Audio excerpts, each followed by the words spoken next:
Bonjour à tous, bienvenue sur France 3 Alsace. On est ravis de vous retrouver, fidèles au poste, pour 1 heure de direct, d'infos pratiques et de bonnes adresses dans notre région. Et puis un livre, Les pâtes d'Alsace. C'est le petit dernier des éditions Baobab. 30 idées de recettes de pâtes en plat unique ou en accompagnement. De quoi renouveler nos classiques. Et puis nous parlerons aussi recettes de cuisine, ça marche toujours bien. Et puis on aime toujours ça évidemment avec l'arrivée de ce nouveau livre, Les pâtes d'Alsace, paru aux éditions Baobab. Nous avons sur ce plateau Sabine Marienne qui est directrice générale des pâtes Valfleury. Bonjour madame. Bonjour. Vous avez aussi participé à l'élaboration de ce livre de recettes puisque les pâtes d'Alsace, Valfleury connaît ça depuis très longtemps. Oui, voilà, Valfleury, c'était la plus ancienne fabrique de pâtes d'Alsace au Settefrais-Plein-Air. Et j'avais depuis toujours envie de faire ce livre de recettes. Et le beau a rencontré le bon par notre rencontre avec Eric Zipper qui m'a permis de réaliser ce rêve finalement. Alors ces pâtes alsaciennes ont une particularité, elles ont une histoire. La tradition des nouilles remonterait, c'est ce qu'on apprend aussi dans le livre, remonterait au XVe siècle. Qu'est-ce qui fait la particularité de nos pâtes d'Alsace ? Alors en fait, il faut savoir que la majorité des pâtes consommées en France, 80% des pâtes consommées en France, n'ont pas d'œufs. Ce que la plupart des personnes ignorent. Et la particularité des pâtes d'Alsace, c'est que c'est les pâtes les plus riches en œufs. Elles ont 7 œufs frais au kilo de semoule de blé dur. Et je suppose que c'est parce qu'à l'époque, l'Alsace était toujours une région riche quand elle n'était pas en guerre. Et donc riche, ça veut dire suffisamment de blé pour pouvoir en donner en poule. Donc suffisamment de poules pour pouvoir pondre des œufs. Donc suffisamment d'œufs pour mettre dans le blé. Voilà, c'est la parfaite chaîne. Voilà. Qui se fait et qui se retrouve dans nos assiettes avec, on aura l'occasion de s'en apercevoir en feuilletant livre tout à l'heure, une trentaine de recettes excellentes pour renouveler vos classiques avec des idées de recettes pour des pâtes de tous les jours, mais aussi pour des pâtes un peu en fête, un peu gourmandes, un peu plus travaillées. Il y a beaucoup de bonnes idées à piocher dans cet ouvrage, vous le verrez tout à l'heure.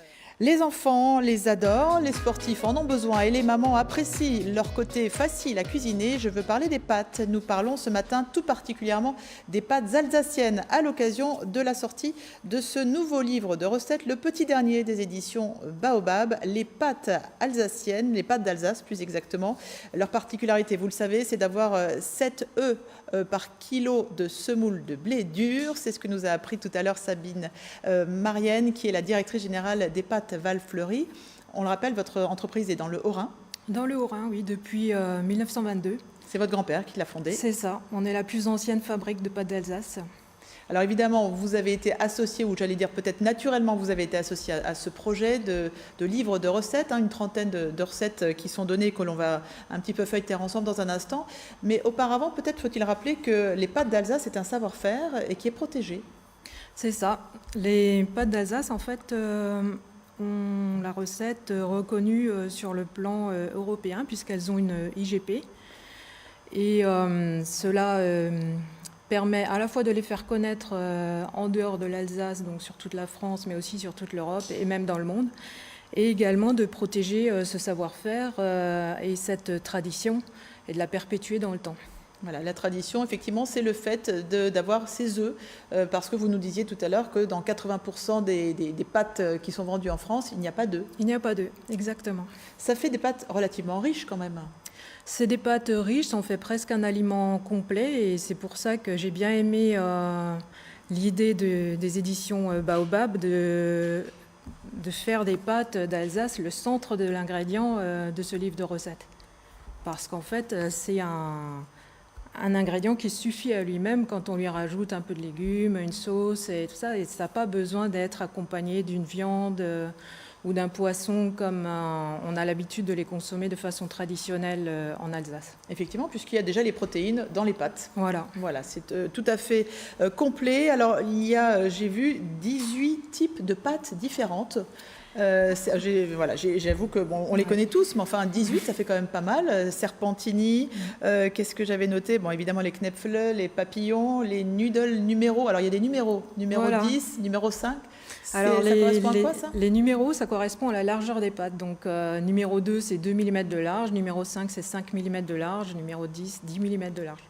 Est-ce que vous saviez ça, Joseph Gauthier ? Alors là, pas dans le détail. Vous avez plein de choses sur les ressources minières, mais alors les pâtes, je pense que Madame Marine vous en apprend Je davantage. préfère les manger. Effectivement. C'est vrai qu'autrefois, quand même, c'était des pâtes qui étaient faites à la maison. Voilà. C'était un rituel familial. Pour les jours de fête, donc les dimanches, les baptêmes, les mariages, c'était fait par les mères, les grands-mères. La recette se transmettait aux filles et ainsi de suite. Puis, ce fut les boulangers qui les fabriquèrent, parce que leur four permettait de les faire sécher Plus devant, rapidement. accrochés. Ouais. Donc petit à petit, ils ont fabriqué eux-mêmes ces pâtes. Au début, c'était les femmes qui les apportaient pour les accrocher, puis c'est eux qui les ont fabriquées. Et avec l'industrialisation, les boulangers ont commencé à devenir des artisans, des fabriques et aujourd'hui des usines. Voilà. Et aujourd'hui, on peut les trouver effectivement dans tous nos hypermarchés, supermarchés, en version sèche. C'est ça. Et qu'il est facile ensuite évidemment de Ouais. réhumidifier et de faire cuire les différentes pâtes. Chacune a son temps de cuisson. C'est important de s'y tenir. C'est très important de respecter le temps de cuisson des pâtes d'Alsace parce qu'elles sont plus fines que les pâtes italiennes. Donc elles cuisent plus vite et il ne faut pas dépasser le temps de cuisson indiqué sur les sachets. Et en faisant ça, on est sûr de les réussir. Alors, feuilletons ensemble ce livre de recettes que j'ai effectivement sous les yeux.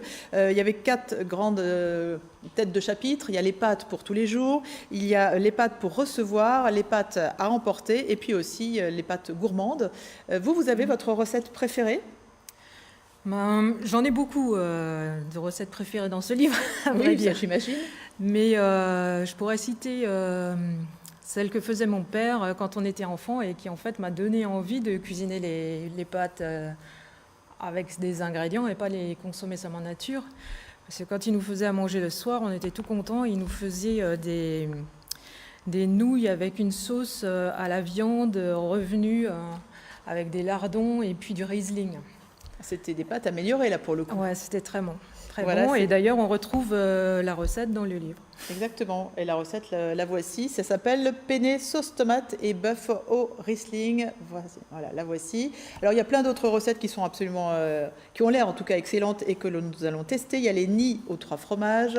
Il y a aussi des knäpfle façon risotto au mori. Ça, c'est pour le côté un peu plus chic parce qu'on peut servir des pâtes Voilà. sur un repas, voilà, avec des invités. Ça- Ah, tout à fait. Hein. Moi, je fais souvent des pasta parties avec mes amis. Et puis, souvent, d'ailleurs, ils me demandent les recettes parce qu'ils n'imaginent pas toujours de les cuisiner comme un ingrédient à part entière. Et j'avais pas les recettes parce qu'en général, je fais ça au feeling, à l'envie. Et de là m'est venue aussi l'envie de créer un livre de recettes de pâtes. Et grâce à Baobab, ça a pu être réalisé puisque Monsieur Zipper partageait la même envie que moi.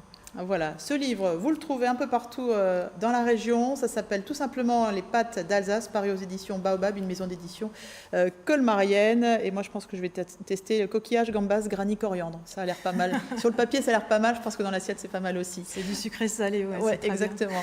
Merci beaucoup. J'en profite également pour rappeler que cette même maison d'édition vient de faire paraître un petit livre sur les bredele et d'autres petits apéritifs salés. Et c'est Thierry Mühlhaupt qui signe quand même les recettes. Profitez-en.